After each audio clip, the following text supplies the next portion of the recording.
So it's a planting day today on the allotment, and I guess I'm really excited to get stuck in again.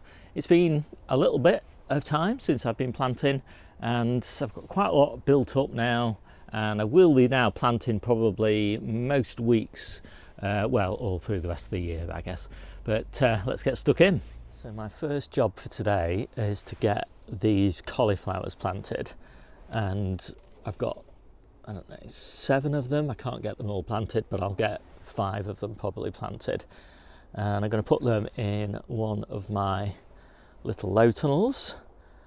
But before I do that, I've just got to get rid of some carrots. So I've already planted calabrese and some baby beetroot in that bed, and I mean baby beetroot not because of the size, but because we're going to harvest those as small roots.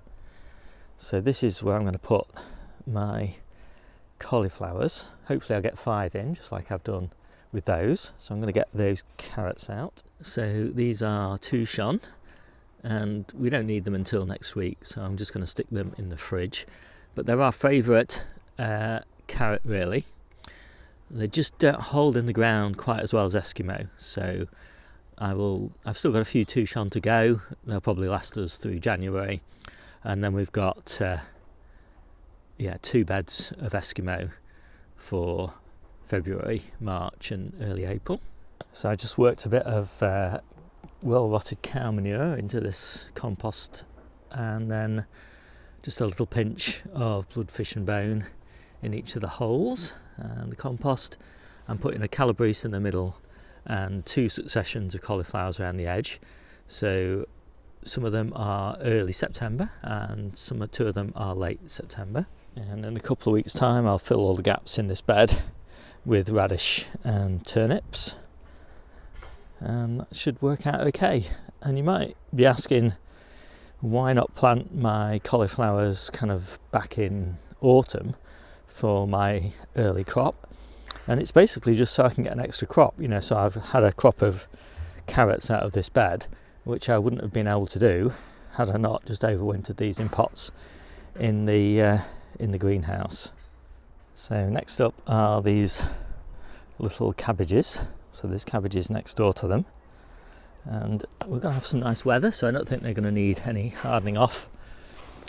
They will be fine over the next few days. I just need these lower leaves clearing up. And again, I don't know what I'm going to interplant with these. Nothing right now, probably. Maybe some green garlic or something like that. We'll see. So the next job is to take those red lettuce out.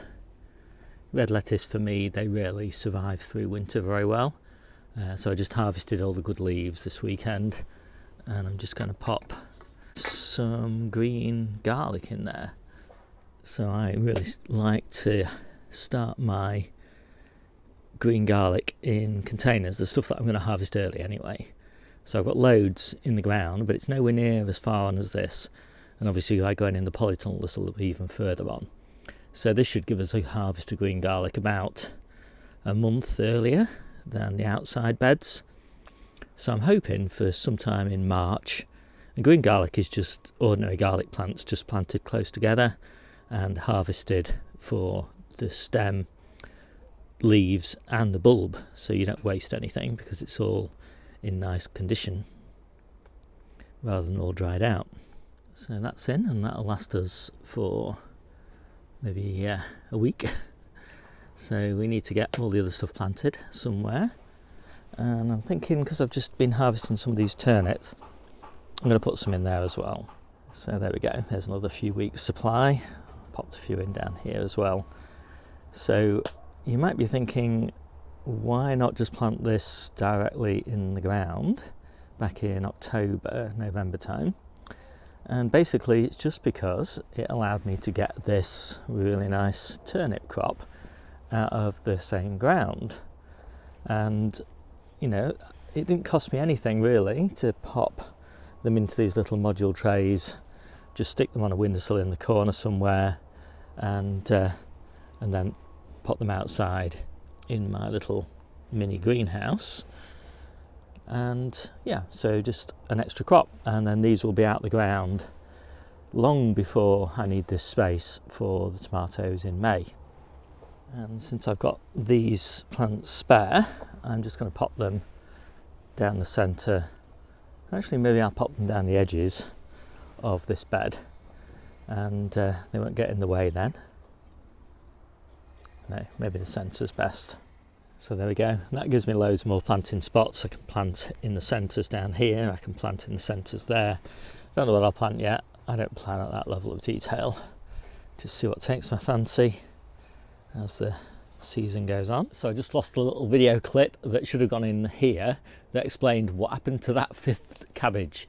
Well, it had a little bit of cabbage aphid and it damaged some of the leaves, and it was also kind of down in the centre of the plant, and I just thought, no, I'm just not going to risk getting cabbage aphid on the plot at this early stage, so it got composted.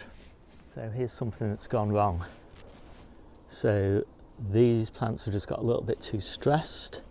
These are little calabrese, and so they've started to flower, and obviously you won't get a decent sized calabrese head off these, so there's not a lot of point planting these out. Now these were started back in September, whereas these that were started in October, these are fine, so these can all be planted out, those can all be planted out. And this is the thing with successions, you know, why it's useful to have 3 successions there. You're just never quite sure, you know, it's just been so mild this winter, these have just grown on a bit too far, and then they've probably got, you know, a hard frost, which -3 or something in here, and it's just triggered them to flower. So I could, in theory, plant those out in a big container or bigger container to get a little head. Might do that, might still be worthwhile. We'll see how the day goes on. But I've got plenty of calabrese here and in the ground, so I'm not worried. So I've been looking around for things that have gone wrong. So here's something else that's gone wrong. So basically I've had some caterpillars on these, and I've still got some caterpillars on these. So what I'm going to do is I'm going to take off all of the inedible leaves and see whether I think it's worth salvaging this crop, because yeah, it might not be.